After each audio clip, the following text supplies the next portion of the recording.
Friends, पिछले भाग में आपने पढ़ा था, मालती ने हैरानी से बिंदिया की तरफ देखते हुए कहा, हाँ बहू रानी, लगता तो कुछ ऐसा ही है। यह तो वही है। हाँ, यह गायत्री ही है। मुखबिर सही कहता था, यह गायत्री ही है बहू रानी।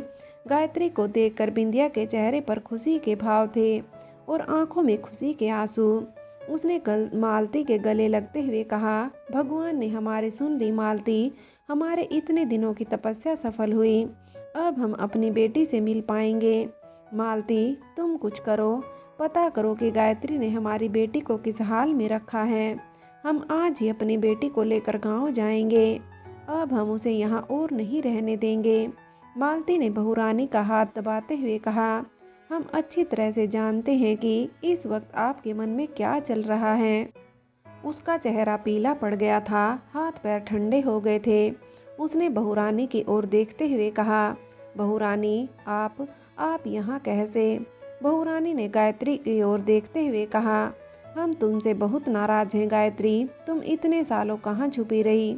हमने तुमसे अपने पास वाले गांव में रहने के लिए कहा था और तुम तो न जाने कहाँ गायब हो गई। और तुमने एक बार भी हमसे राब्ता नहीं किया। कम से कम हमें बताया तो होता कि तुम कहाँ जा रही हो, जबकि तुम अच्छी तरह से जानती थी कि हमारी अमानत तुम्हारे पास है। फिर भी तुम जानबूझकर इतनी दूर आकर बस गई। ऐसा क्यों किया गायत्री? और यह सब क्या हाल बना रखा है गायत्री तुमने? तुम्हें इतनी सारी धन दौलत दी थी, वह धन दौलत कहाँ है? तुम इस हाल में क्यों हो? बहू रानी की बात सुनकर गायत्री की आंखों से आंसू बह निकले और गायत्री की आंखों के आंसू देखकर बहू रानी का दिल जोरों से धड़कने लगा। उन्होंने गायत्री से कहा, तुम इस तरह से क्यों रो रही हो गायत्री? तुम हमें डरा रही हो। सच सच बताओ, उस धन दौलत का क्या हुआ जो हमने तुम्हें दी थी? और हमारी बच्ची कहाँ है गायत्री? हम उसे वापस लेने आए हैं। हम अब और उसके बगैर नहीं रह सकते हैं। बहू रानी की बात सुनकर गायत्री ने रोते हुए बहू रानी से कहा, सारा धन डाकू चुरा ले गए, जैसे तैसे जान बच गई। और डाकू का नाम सुनकर बहू रानी बुरी तरह से डर गई। उन्होंने गायत्री से कहा, और हमारी बेटी कहाँ है? हमारी बेटी गायत्री? इससे पहले कि गायत्री बहू रानी से कुछ कह पाती, ज्योति भागती हुई खेतों की तरफ आ रही थी और गायत्री को आवाज लगा रही थी, नानी नानी, जरा वहाँ लगे टमाटर भी तोड़ लो, आज चटनी बनानी है। बहू रानी और मालती की नज़र भी ज्योति की तरफ मुड़ गई और ज्योति को देखकर बहू रानी ने मुस्कुराते हुए कहा, गायत्री, क्या यही हमारी बेटी है? गायत्री, जल्दी से बता दो, क्या यही हमारी वह नन्ही सी परी है जिसे हमने तुम्हें दे दिया था? और ऐसा कहकर बिंदिया की आंखों से टप टप आंसू बहने लगे। बिंदिया के आंसू देखकर गायत्री के सातिर दिमाग में न जाने क्या खिचड़ी पकने लगी। उसने तुरंत ही पैतरा बदलते हुए कहा, हाँ, सही पहचाना आपने, यही है आपकी बेटी। देखो ना, खून कैसे खून को पहचान लेता है। आपने एकदम अपनी बच्ची को पहचान लिया। लेकिन बहू रानी, अभी इसके सामने कुछ मत कहना। इस बेचारे को तो कुछ भी पता नहीं है, कहीं घबरा ना जाए। आप आराम से यह सब मेरे जिम्मे छोड़ दीजिए। मैं अच्छी तरह से इसे समझा दूंगी। जवान बच्ची है, कहीं अपने बारे में इतना बड़ा सच जानकर सदमा न लग जाए। बहू रानी, अपने जज्बातों पर काबू रखिए। मैं जानती हूँ इतने सालों बाद अपनी बच्ची को देखकर आपका क्या हाल हो रहा होगा, लेकिन आखिर है तो यह आपकी ही अमानत और मैंने आपकी अमानत समझकर ही इसे पाला है। बस अब आप थोड़े दिन और सब्र कीजिए, मैं इसे समझा बुझा दूंगी ताकि इसके नन्हे से दिल पर कोई घात ना पहुँचे। गायत्री की बात सुनकर बिंदिया ने आंसू पोंछ लिए। उसके होठ कुछ कहने के लिए खुले थे, लेकिन गायत्री की बात सुनकर उसके होठ दोबारा सिल गए। उसने मालती की तरफ विवशता से देखा। मालती ने भी हाँ में सिर हिला दिया, मानो कह रही हो कि गायत्री ठीक कह रही है, हमें उसकी बात माननी चाहिए। बिंदिया चुप हो गई थी और तभी ज्योति भागती हुई गायत्री के पास पहुंच गई थी। मालती और बिंदिया को देखकर ज्योति ने औपचारिकतावश उनसे नमस्ते किया और फिर गायत्री से कहा, नानी, माँ ने कुछ टमाटर भी मंगाए हैं, क्या आपने तोड़े हैं?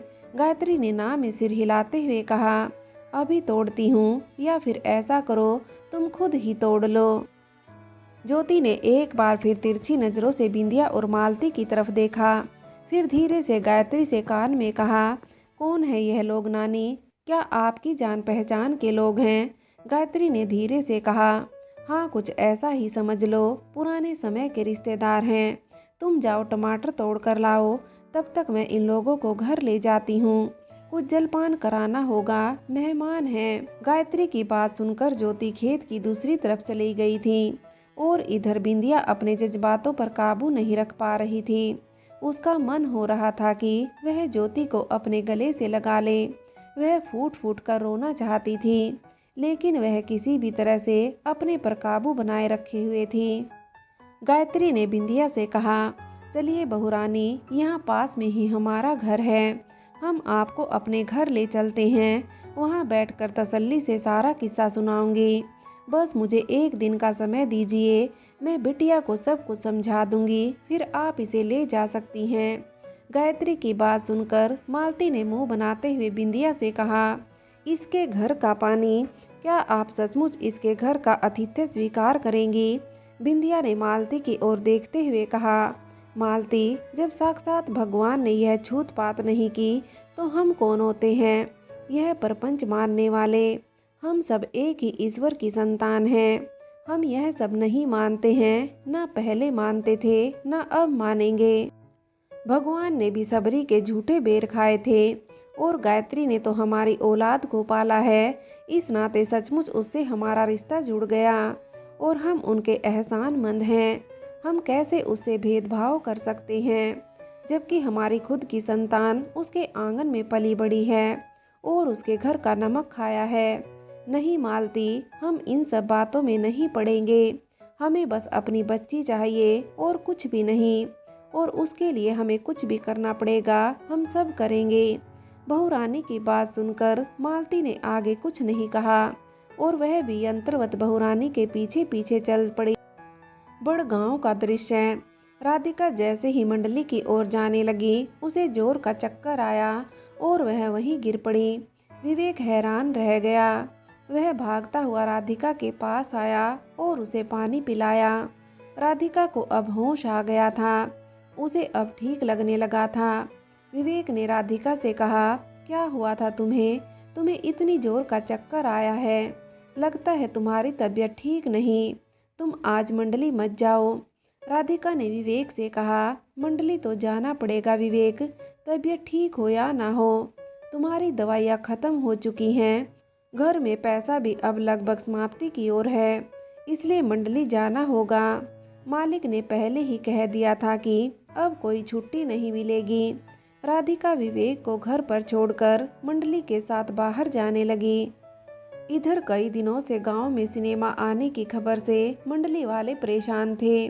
उनके गांव के जमींदार से भी वह लोग बात कर रहे थे कि इस गांव में सिनेमा नहीं आना चाहिए, लेकिन जमींदार अपनी जिद पर अड़ा हुआ था। यहाँ तक कि सरपंच भी कि यह वह लोग गांव में सिनेमा लाकर रहेंगे, क्योंकि सिनेमा आने से प्रत्यक्ष अप्रत्यक्ष रूप से सरपंच और जमींदार की कमाई भी होनी थी और इसलिए वह लोग सिनेमा के पक्ष में थे। आए दिन इस वजह से मंडली वाले कुछ गांव वालों को साथ में लेकर सरपंच और जमींदार के घर बातचीत के लिए जा रहे थे, लेकिन अंतिम बातचीत में गर्मागर्मी के अलावा और कोई हल नहीं निकला। मंडली वालों ने भी सबसे यह कह दिया कि अगर सिनेमा आया तो हम लोग विरोध करेंगे।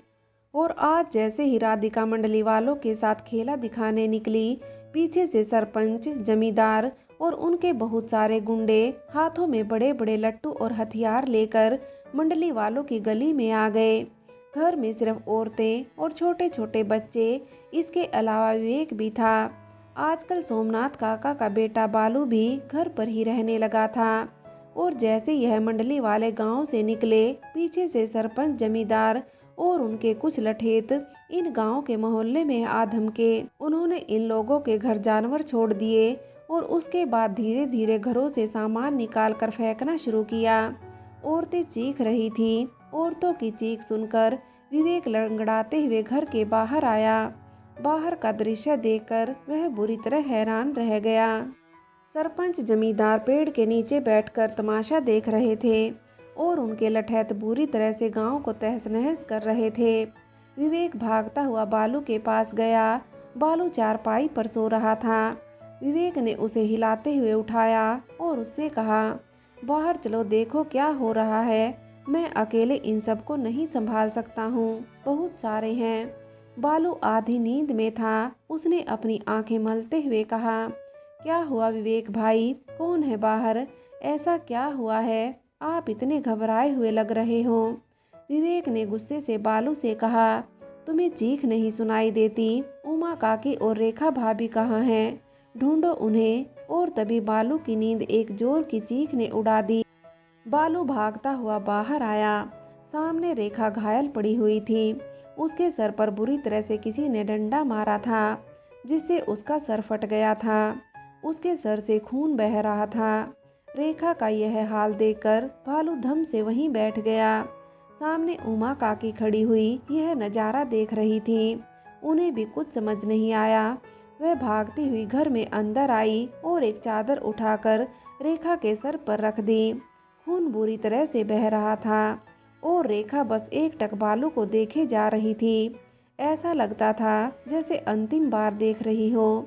बालू लगातार उसे हिला रहा था और रो रहा था और विवेक कभी बालू की तरफ तो कभी गांव में मची अफरा तफरी को देख रहा था।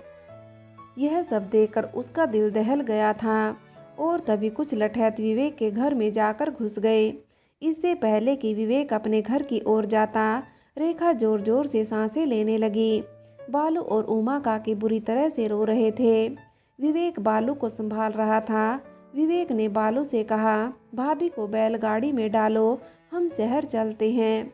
विवेक और बालू ने रेखा को गोद में उठाकर भीड़ से बचाते हुए बैलगाड़ी में रखा। पीछे उमा काकी ने अपनी गोद में रेखा का सिर रखा हुआ था। विवेक और बालू रेखा को लेकर शहर की ओर भागे और उनके जाते ही सरपंच के लठैतों ने विवेक और बालू के घर में रखा हुआ सारा धन अपने कब्जे में ले लिया। यहाँ तक कि बालू ने जो मेहनत की कमाई अपने भविष्य को संवारने के लिए रखी थी, वह सारे रुपए उन लठैतों ने ले लिए। सरपंच के लठैतों ने बुरी तरह से गांव को उजाड़ दिया था। औरतें अपने टूटे घर और बर्तनों को देखकर रो रही थी। कितनी औरतें और बच्चे घायल थे। कुल मिलाकर नज़ारा बहुत ही भयभीत करने वाला था। इधर शहर में विवेक और बालू रेखा को लेकर पहुँचे, लेकिन डॉक्टर ने देखते ही मना कर दिया। रेखा की सांसें कम पड़ गई थी। वह तीनों बुरी तरह से टूट चुके थे। बैलगाड़ी वापस गांव की ओर मोड़ दी गई थी और उधर मंडली वालों तक भी यह खबर पहुंच चुकी थी कि गांव में बुरी तरह से दंगा फैलाया गया है। मंडली वाले अफरा तफरी में गांव वापस आ गए और गांव के हालात देखकर सब हैरान थे। महुआ बुरी तरह से रो रही थी और राधिका का बुरा हाल था। उसे कुछ समझ नहीं आ रहा था। वह गांव में पागलों की तरह विवेक को ढूंढ रही थी। इधर सोमनाथ काका और कबीर अपने परिवार को ढूंढ रहे थे, लेकिन किसी का कुछ अता पता नहीं था। और तभी बालू बैलगाड़ी हाँकता हुआ गली के अंदर आया। बैलों की घंटे की आवाज़ सुनकर सोमनाथ काका झोपड़ी से बाहर आए और उधर महुआ और राधिका भी बैलगाड़ी की तरफ भागी। विवेक और बालू को सुरक्षित देखकर सोमनाथ काका, महुआ और राधिका को राहत हुई थी, लेकिन यह राहत बस कुछ पलों की थी। पीछे बैठी उमा काकी बुरी तरह से रो रही थी। सोमनाथ काका, राधिका और महुआ भागकर बैलगाड़ी के पीछे की ओर गए और उमा काकी की गोद में रेखा का शरीर निष्प्राण पड़ा हुआ था। और रेखा का यह हाल देखकर महुआ और राधिका फफक कर रो पड़े। कबीर कांपते हुए पैरों से चलते हुए बैलगाड़ी तक पहुंचा और अपनी माँ का यह हाल देखकर वह जैसे सुन हो चुका था। वह रोया ही नहीं, बस ऐसे ही खड़ा रहा। विवेक ने बालू और कबीर को समझाया, लेकिन ऐसे समय में कहाँ किसी को कुछ समझ आता है। गांव वालों ने जैसे तैसे मिलकर रेखा का अंतिम कार्य कर दिया था। और इधर घर के अंदर कबीर, जो अभी तक रोया नहीं था, उसके अंदर न जाने कौन सा तूफान उमड़ रहा था। बालू ने उसे समझाने की कोशिश की, लेकिन वह फिर भी नहीं रोया। रात घनी हो चुकी थी। सभी लोग अपने अपने घरों के बाहर बस ऐसे ही हताश बैठे हुए थे। तभी कबीर अपनी झोपड़ी से बाहर आया। कबीर को ऐसे जाते हुए देखकर महुआ और बालू उसके पीछे पीछे भागे। कबीर झोपड़ियों के बीचों बीच आकर खड़ा हो गया। उसने गांव वालों से कहा, कायर हो तुम लोग, इतने कायर की जिसकी सीमा नहीं है। तुम्हारे घरों से मेहनत की कमाई चुरा ली गई। किसी की पत्नी, किसी का बच्चा, किसी की माँ अब दुनिया में नहीं है। और बात क्या थी, सिर्फ इतनी सी कि हम अपने रोजगार को बचाने की कोशिश कर रहे थे, और तुम लोग इतना सब हो जाने के बावजूद भी कायरों की तरह मुंह लटकाए बैठे हो और शौक मना रहे हो। किस बात का शौक मना रहे हो? या फिर इंतजार कर रहे हो कि वह लठैत दोबारा आए और फिर से तुम्हारे बसे बसाए घर को तोड़कर चले जाएं? यही सब सोच रहे हो क्या? इसी का इंतजार है क्या? कबीर को देखकर विवेक ने उसके सर पर हाथ फेरते हुए कहा, अंदर चलो कबीर, तुम्हारी तबीयत ठीक नहीं है। और जैसे ही बालू ने उसका हाथ पकड़कर खींचना चाहा, कबीर ने जोर से अपना हाथ बालू से छुड़ाते हुए कहा, सबसे बड़े कायर आप हैं। आपने अपनी पत्नी को खोया है, जबकि मेरी माँ की और आपकी कोई गलती नहीं थी। हम तो यहाँ साधारण सा जीवन जीने आए थे, लेकिन हमें कहाँ पता था कि मेरी माँ का जीवन ही नहीं रहेगा। बस करिए पिताजी, अगर आप मेरी माँ की मौत का बदला नहीं ले सकते हैं, तो मेरी माँ की मौत का बदला मैं लूँगा। और सिर्फ अपनी माँ की मौत का नहीं, बल्कि गांव में और भी जितने लोगों के घर बर्बाद हुए हैं, उन सब का बदला मैं लूँगा। फ्रेंड्स, आगे की कहानी के लिए कहानी का अगला भाग देखें।